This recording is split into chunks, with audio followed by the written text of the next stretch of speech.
गट क्रमांक 2. गट क्रमांक 2.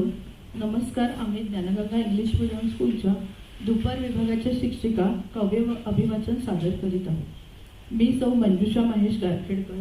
मी सौ मानसी चंद्रहास सोनपेटकर. मी सौ जास्वंदी वैभव शेवाळे. या काव्य वाचन स्पर्धेत आम्ही कुसुमाग्रज आणि विंदा करंदीकर यांच्या कवितांचं अभिवाचन सादर करीत आहोत. साहित्यात 9 रस आहेत, त्याबद्दलचा एक सुप्रसिद्ध श्लोक आहे. शृंगार वीर करुणाद्भुस्त हास्य भयानकाः बिभत्स रौद्रौ शान्तश्च काव्ये नवरसामताः. त्यातीलच वीर, शृंगार, करुण, भयानक आणि शांत अशा काही रसांच्या कविता आम्ही सादर करीत आहोत. आमच्या पहिल्या कवितेचं नाव आहे अनामवीरा.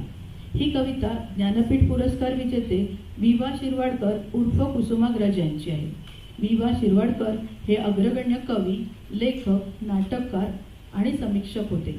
शिरवाडकरांचे वर्णन सरस्वतीच्या मंदिरातील दैदिप्यमान रत्न असे केले जाते. वि. स. खांडेकर यांच्यानंतर मराठी साहित्यात ज्ञानपीठ पुरस्कार विजेते कुसुमाग्रज हे दुसरे साहित्यिक होते. अनामवीरा या कवितेतून कवी कुसुमाग्रज यांनी देशाच्या सीमेवर लढणाऱ्या, जागरूक पहारा देणाऱ्या, शत्रूंशी लढताना प्राणार्पण करत देशाचे रक्षण करणाऱ्या अज्ञात सैनिकांना अभिवादन केले आहे. संध्याकाळी जसजसा सूर्यास्त होऊन क्षितिजरेषा धुसर होते, काळोखात विरून जाते, तसाच सैनिकांच्या जीवनरेषेचा अस्त होतो.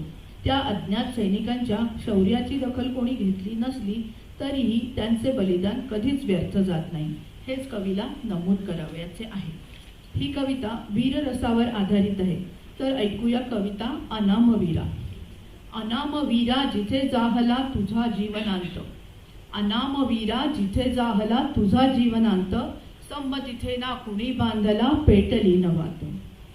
धगधग त्या समराच्या ज्वाला या देशासाठी, धगधग त्या समराच्या ज्वाला या देशासाठी, जळावयास्तव संसारातून उठोनी आजाशी. मूकपणाने तमी लोपती संधेच्या रेषा, मूकपणाने तमी लोपती संधेच्या रेषा, मरणामध्ये विलीन होशी ना भयना आशा. जनभक्तीचे तुझ्यावरी नच उधाणले भाव, जनभक्तीचे तुझ्यावरी नच उधाणले भाव, रियासतीवर नसे नोंदले कुणी तुझे नाव.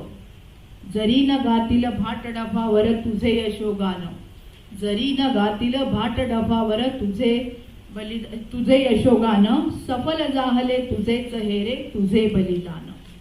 काळोखातून विजयाचा हे पहाटचा तारा, काळोखातून विजयाचा हे पहाटचा तारा, प्रणाम माझा पहिला तुझला मृत्युंजय वीरा, तुझला मृत्युंजय वीरा. नमस्कार.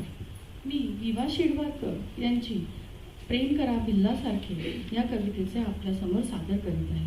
विवा शिरवाडकर म्हणजेच आपले सर्वांना परिचित असलेले कुसुमाग्रज मराठी साहित्यातील एक उत्तुंग व्यक्तिमत्व. कवी, लेखक, कथाकार, नाटककार व समीक्षक असे मराठी साहित्यातील अनेक पैलू त्यांनी हाताळले व या सर्व साहित्य प्रकारांमध्ये एका दीपस्तंभाप्रमाणे कार्य केले. त्यांच्या जन्मदिनी म्हणजे 27 फेब्रुवारी रोजी आपण जागतिक मराठी राजभाषा दिन साजरा करतो. प्रेम करावे भिल्लासारखे ही कविता एका प्रियकराला त्याचे प्रेमिकेवरचे प्रेम व्यक्त करण्यासाठी हीच योग्य वेळ आहे हे सूचित करते. विविध उदाहरणे देत प्रियकराला वेळ वाया न जाऊ देण्याचे सांगते.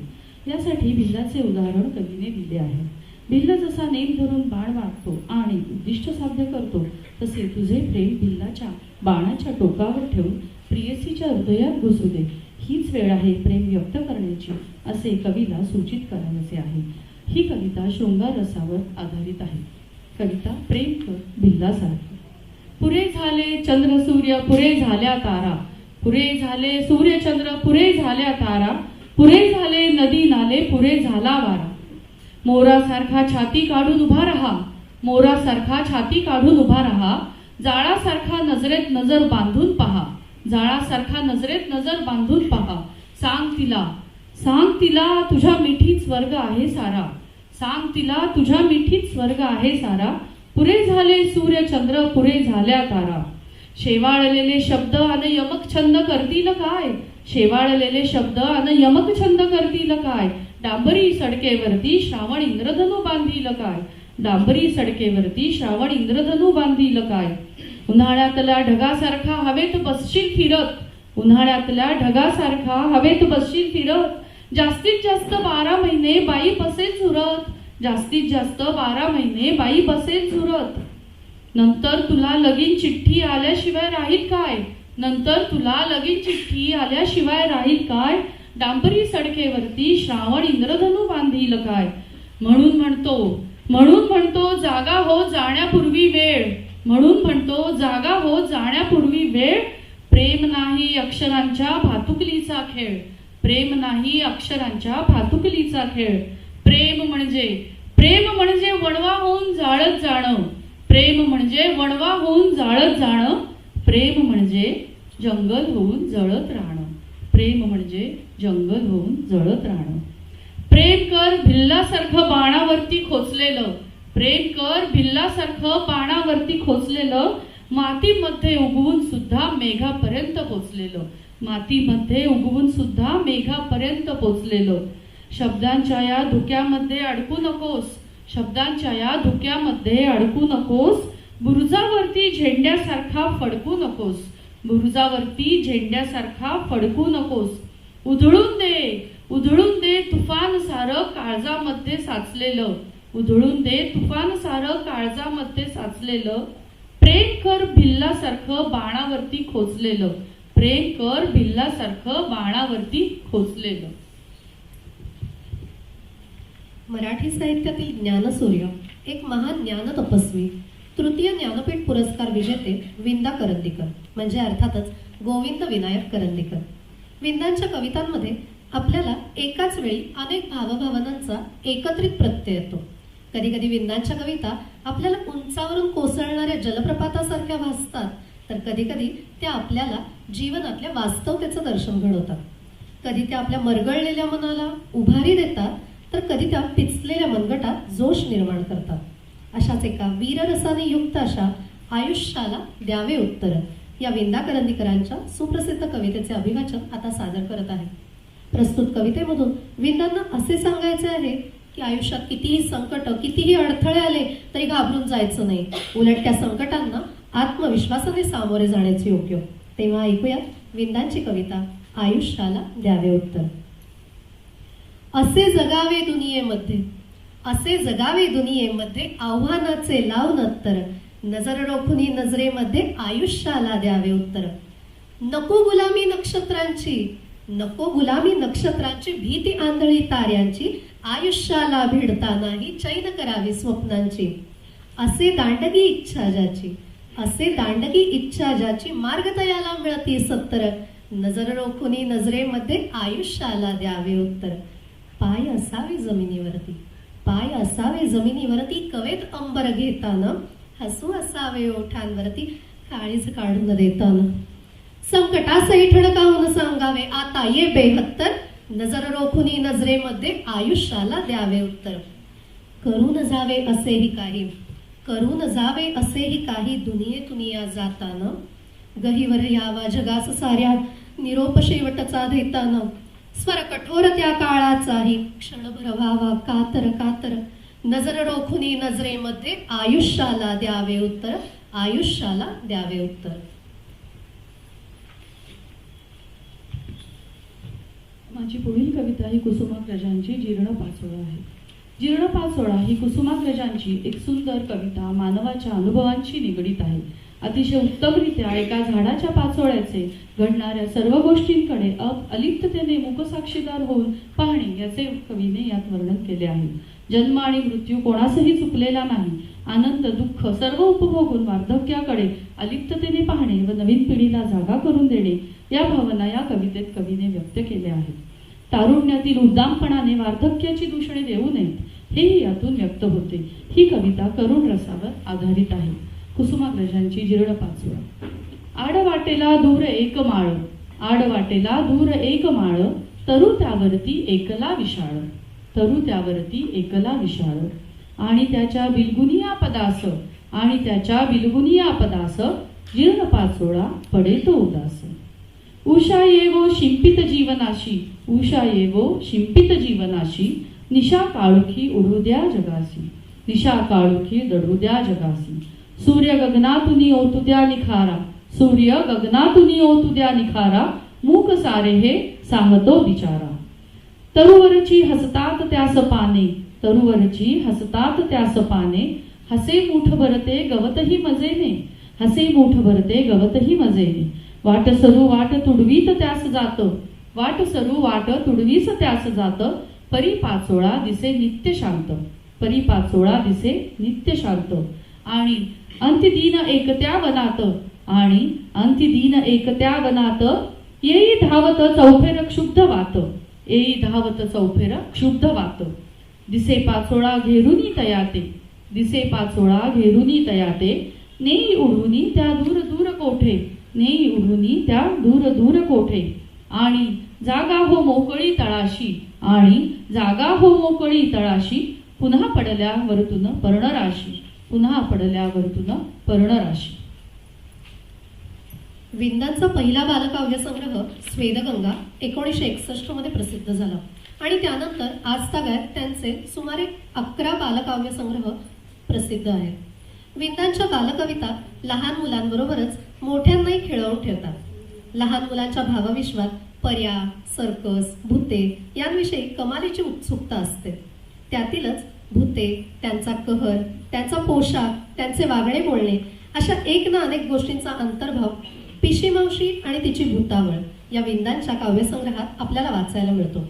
अशाच एका भूतावळ नावाच्या कवितेमध्ये विंदांनी भूताबाई, महासंबंध, थातू मातू, अरे तुरे, आग्या वेताळ अशा नावांच्या विविध भूतांची भूतावळ एका खोलीत कशी बंद झाली याचे वर्णन केले आहे.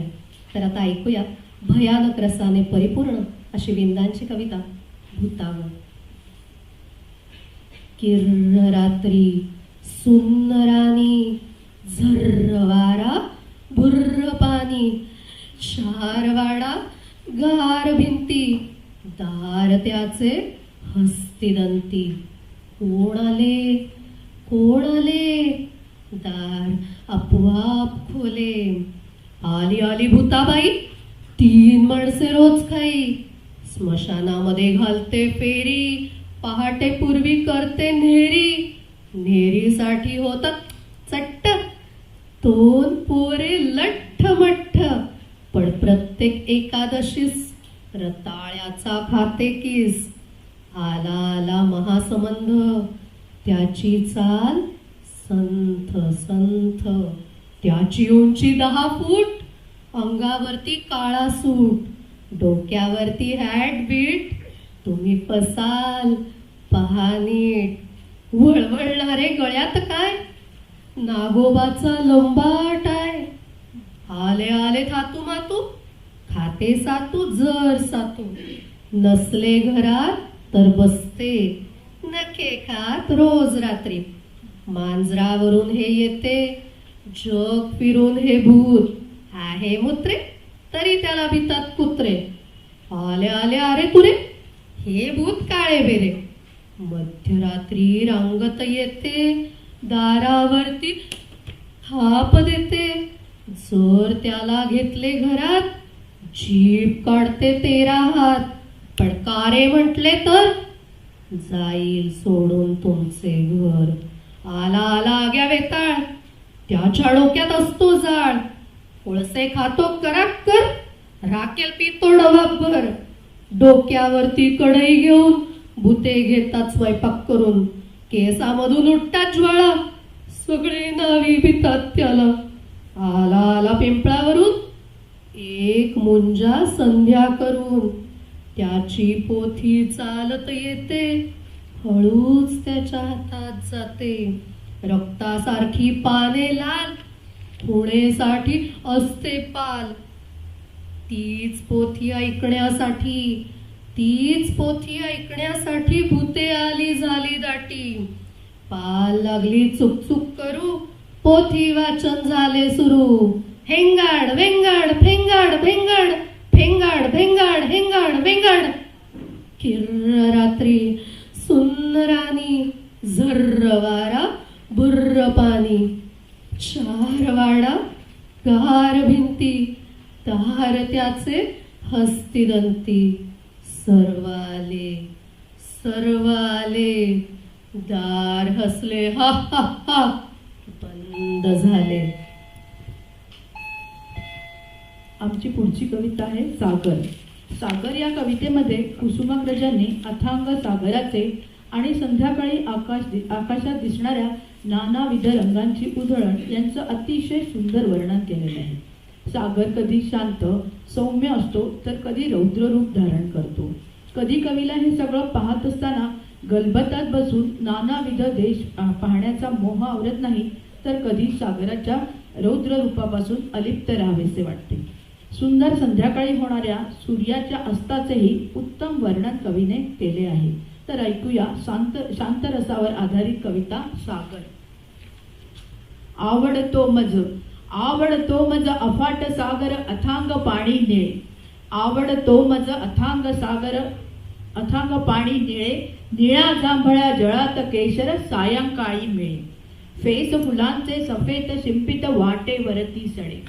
फेस फुलांचे सफेद शिंपित वाटेवरती सडे. हजार लाटा नाचत येती गात किनाऱ्याकडे. मऊ मऊ रेतीत कधी मी खेळ खेळतो किती. मऊ मऊ रेतीत कधी मी खेळ खेळतो किती. दंगल दर्यावर करणाऱ्या वाऱ्याच्या संगती. संथ सावळी दिसते केव्हा क्षितिजावर गलबते. संथ सावळी दिसते जेव्हा क्षितिजावर गलबते. देश दूरचे बघावयाला जावेसे वाटते. तुफान भांडण येते सागरही गरजतो. तुफान भांडण येते सागरही गरजतो. त्यावेळी मी चतुरपणाने दूर जरा राहतो. खडकावरती कधी पाहतो मावळणारा रवी. खडकावरती कधी पाहतो मावळणारा रवी. ढगाढगाला फुटते तेव्हा सोनेरी पालवी. प्रकाशदाता जातो जेव्हा जळाखालच्या घरी. प्रकाशदाता जातो जेव्हा जळाखालच्या घरी. नकळत माझे हात जुळवणी येती छातीवरी. दर्यावरती रंगीत मखमल उचलून घेते कुणी. दर्यावरती रंगीत मखमल उचलून घेते कुणी. कृष्ण सावल्या भुरभुर पडती गगनाच्या अंगणी. दूर टेकडीवर पेटती निळे तांबडे दिवे. दूर टेकडीवरती पडती निळे तांबडे दिवे. सांगतात ते मजला आता घरी जायला हवे. आता घरी जायला हवे. स्वातंत्र्यवीर सावरकर म्हणजे भारतीय स्वातंत्र्य लढ्यातील एक दगदगत व्यक्तिमत्व. अशा थोर व्यक्तिमत्वास आम्ही या काव्याद्वारे आदरांजली वाहत आहोत. 1 2 3 अनेक फुले फुलती फुलोनिया सुकोन जाती. अनेक फुले फुलती फुलोनिया सुकोन जाती. कोणी त्यांची महती गणती ठेविली असे. कोणी त्यांची महती गणती ठेविली असे. मात्र अमर होय ती वंशलता. मात्र अमर होय ती वंशलता. निर्वंशजीचा देशाकरिता. निर्वंशजीचा देशाकरिता. अंदमानच्या कारावासात असताना जेव्हा जेलर म्हणजे तुरुंगाधिकारी मृत्यूच्या भीतीने सावरकरांना घाबरवण्याचा प्रयत्न करत होता, तेव्हाचे आत्मबल जागृत करणारे सावरकरांचे शब्द आपल्यालाही आपले आत्मबल जागृत करून नव्या उमेदीने जगण्याची प्रेरणा देतात. अनादिमी अनंतमी अवध्यमी भला. अनादिमी अनंतमी अवध्यमी भला. मारिल रिपू जगती असा कवण जन्मला. मारिल रिपू जगती असा कवण जन्मला. म्हणजे मी अनादी आहे, मी अनंत आहे. मला मारणारा आजतागायत या जन्मात अजून कोणीही तयार झालेला नाहीये. तेव्हा आपणही सर्वांनी आपले मनोबल वाढवून सत्याची कास धरून मार्गक्रमण करून आपण आपले जीवन सफल बनवूया. धन्यवाद.